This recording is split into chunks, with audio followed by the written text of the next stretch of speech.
So in this section, we are going to talk about handling multiple exceptions. So I want you to create a new file inside chapter 11 and call it handling underscore multiple underscore exceptions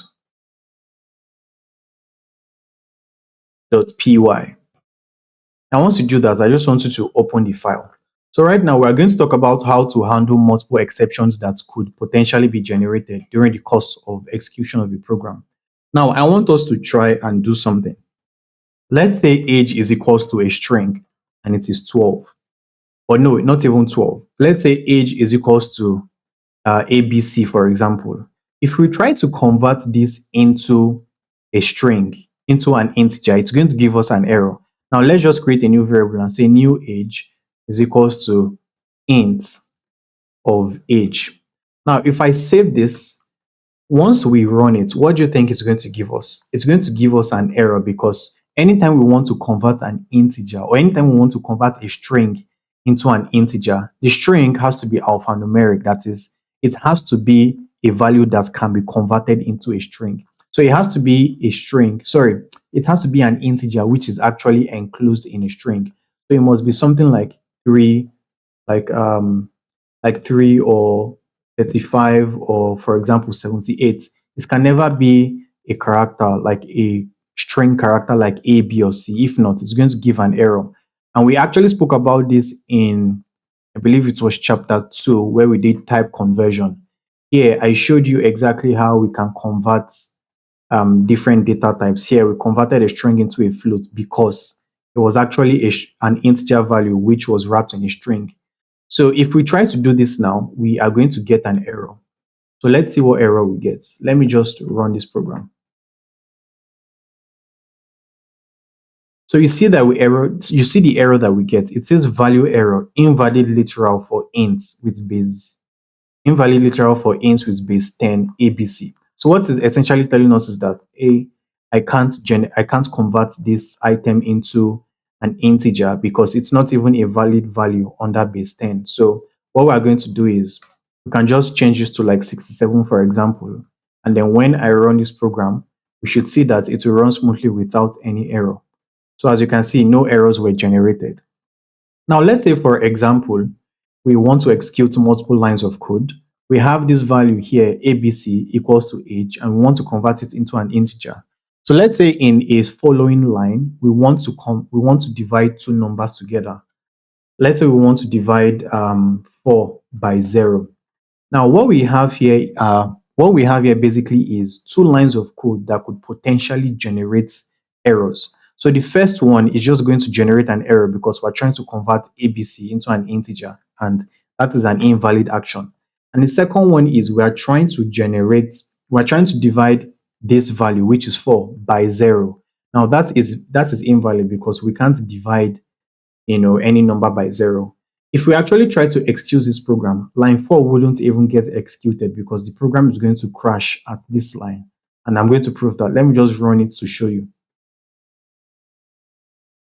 So you see, the moment I ran it, it just immediately crashed at this line, line 2, where it said invalid literal for int. So what we can do is we can actually use try and except blocks to handle multiple errors that could potentially occur. So what I will do is I'm going to put a try block here. I'm going to say try, and I'm going to execute these two lines.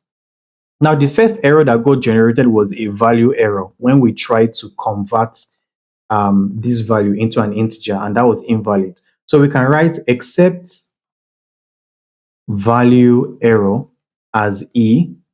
I'm just going to come back here to raising exceptions and copy this so I don't have to always do it. Then I'm going to print out error occurred and print out the message which gets generated. Now, the way we are going to check for the second error which could be generated here is we are just going to, again, simply say except zero division error as E. Then we're just simply going to come down and print it. So we can write as many except blocks as we want, and we can check for some certain kind of exception that could be generated or thrown based on the code that we have in the try block.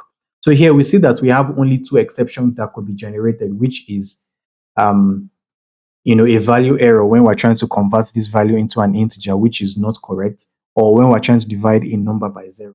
So let's say, for example, I just clear my screen right now and run this program. You see that we are able to handle the first case gracefully, meaning that the moment it tried to the moment it tried to convert ABC into an integer, Python immediately threw a value error exception in the background. And what we are now able to do is we're able to catch that exception using this except value error, and we're able to print out the message. So we see error occurred, invalid literal for int with base 10 ABC. So what we can now do is let's just convert this into a valid integer. Let me just say 9, and then let's try to run it again. So once we run this program, it's going to successfully convert this into an integer. But when it gets to this line, it will throw a zero division error, and we should be able to handle that error here. So let's see what happens. So let me just run this program.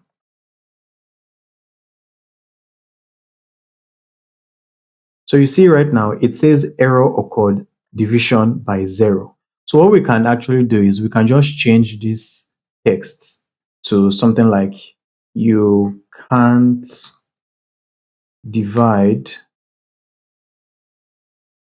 okay. So we're having an error because we're trying to use single quotes. So let me just change this to double quotes right here. And then I'm going to say you can't divide a number by zero. So once I save it, we are able to just print out some customized text. Let me clear my screen, and then I'm going to run this program. So you see what we get now. It says you can't divide a number by zero.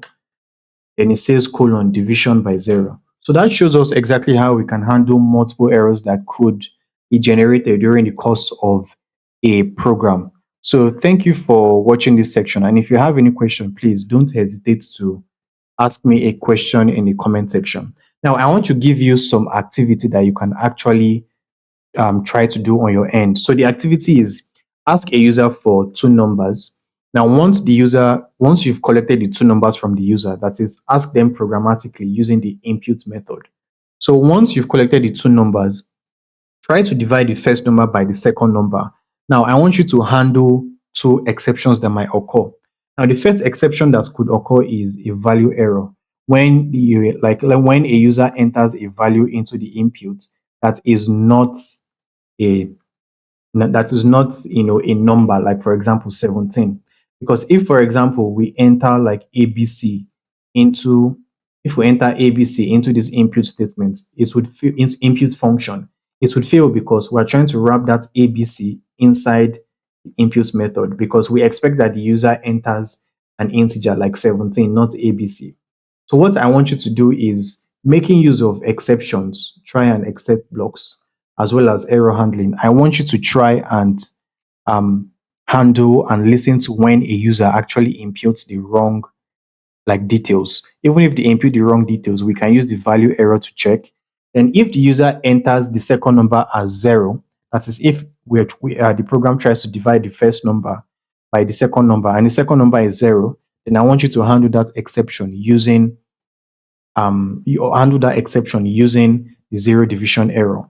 And then at the end of it, you should make use of the finally block, which will always print complete. So I know that might be confusing. I will just go ahead and paste the question right now so that you can see it properly. So this is the question right now. It just says write a program that asks the user for two numbers, and it tries to divide the first number by the second, handles the following exception: value error if the input is not a number, and zero division error if dividing by zero. And at the end, it should always print program complete. So this is the activity that I would encourage you to write or practice with, so that you can solidify your knowledge in error handling.